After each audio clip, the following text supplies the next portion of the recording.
Hey everybody, I'm Casey from CaseyFriday.com, and this is one of the last videos I'm going to make in this tiny house.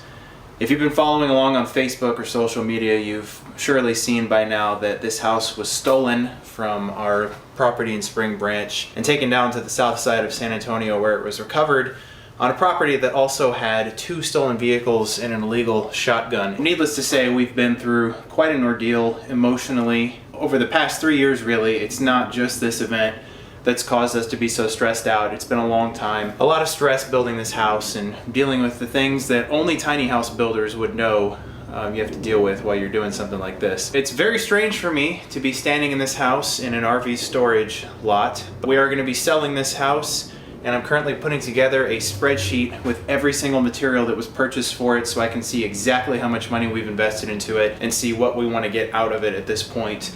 I've already been contacted by a couple people. They just would rather buy a shell than build one themselves. And this is definitely more than a shell. This house is almost done. I think a shell would be just the outside done with no insulation, no plumbing, electrical, inside material like this drywall. I do have to say, this thing really traveled like a champ. If you take a look at this drywall seam that I did, this is one that I did about 2 or 3 coats on. And you can see that it just did not crack at all anywhere. Now there's this one area, this had about an inch gap in between it, and this bit did crack a little bit.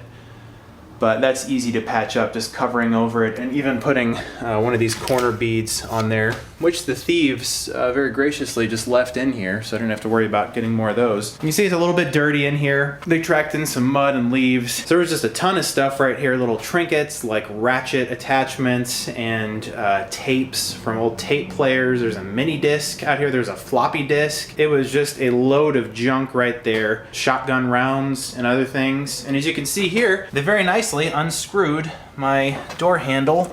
Looks like they did bend this up a little bit. Took the deadbolt out. You know, that wasn't drilled into, so I've seen a couple videos on YouTube showing how easy it is to break these locks. I haven't tried them yet, but they look fine at this point, so I'll double check to see if they're actually destroyed on the inside or not, but they just left those in here. This window unit air conditioner was in the cabin at our property, so they went ahead and took that as well. I mean, it looks like a piece of shit, so I'm not really sure why they felt that was a good thing to take, but I'll give you a couple guesses and I think you're gonna come up with it sooner than later. So the unfortunate part about this is the fee to tow the house from where it was recovered to the police impound was about $75, and then we had to pay another $20 a day for the house being impounded, which thankfully the detective in charge put a hold on the house, so I didn't have to pay for 7 of those days. But I did have to pay for 2, so that was another 40 bucks. Then there was another $92 charge for towing the house here from the location that it was. And then there were some extra fees and taxes, and it came out to something like $250. And then renting this space is about $70 a month. It's just,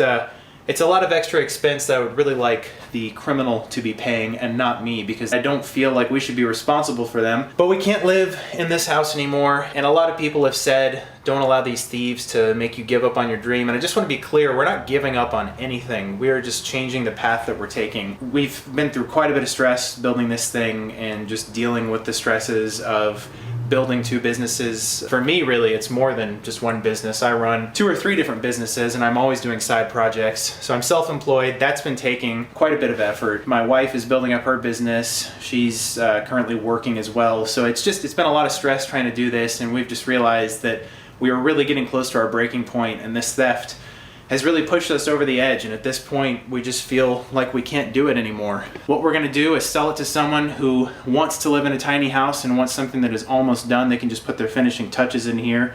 As I've said before, and you've seen them in other YouTube videos, the plumbing and electrical is all done. I have put my heart into this house, so it's really, really over-engineered.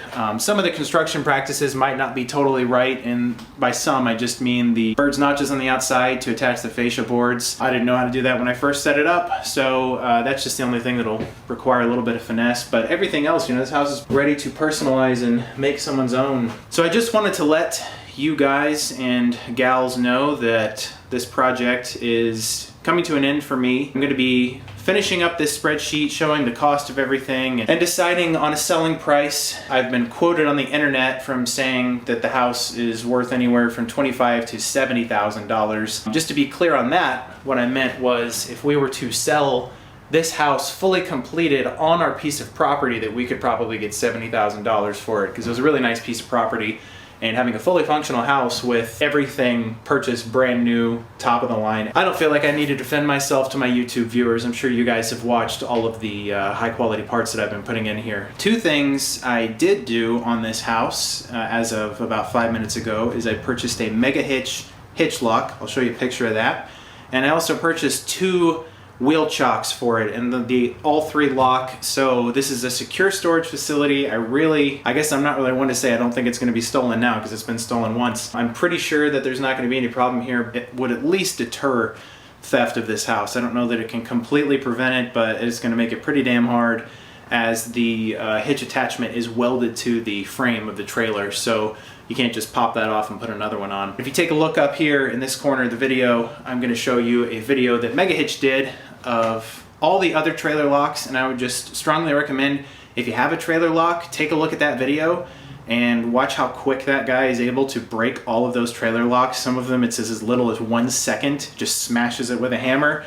The one I was gonna get was a master lock, and that one, it took him about 1 minute and 16 seconds to pry that thing off. So when you're dealing with the type of people that stole this house, I understand that those are people that won't really stop just because they see something that looks tough. They'd have to really work at it and then give up. But anyway, do take a look at those products. I'll put links to them in the description of this video if you want to check them out on Amazon, the exact ones I got for this house. And I'm gonna include those with the purchase of this house, whoever buys it. Really, I just wanted to say thank you for everyone who has kept with me during this whole time. I went back to look through the YouTube comments that I've received about a week or 2 ago, and man, you people are just really, really supportive of me, and you've left some of the nicest, kindest comments that I could ever imagine. So I really wanted to thank you for that.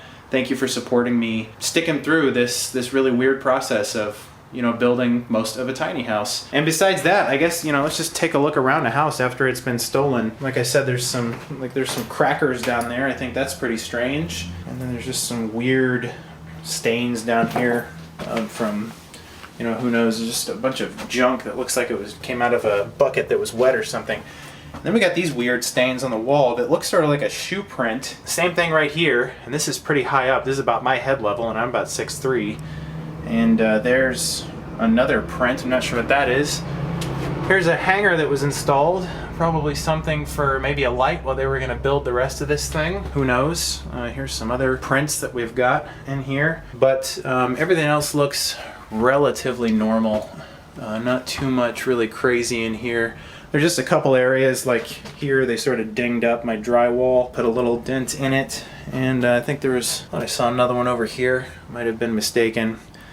Just like the edge right here. I mean, this stuff can be covered up with trim, so it's not a really big deal. And then in here, it doesn't look like too much has been messed up. This room still looks fine. I'm really happy that they didn't cut or remove my HDMI and optical cables, because I spent quite a few times messing up. I'm going to take off this piece and that piece of drywall, changing my mind and figuring out exactly what wire was going to go through there. The breaker box is still fine, and it's got all of my breakers in there. Here's the 15 amp 220 breaker for the air conditioner, and that can obviously very easily be switched out to just a 110 if whoever buys this house doesn't want to run a 220 super energy efficient air conditioner. And then here's the Hardie siding that they also stole from the property out in Spring Branch. I thought that was really messed up. But once again, I'll give you one guess what type of people these were. For all the racist comments that I've been reading on some of the Fox sites and Yahoo,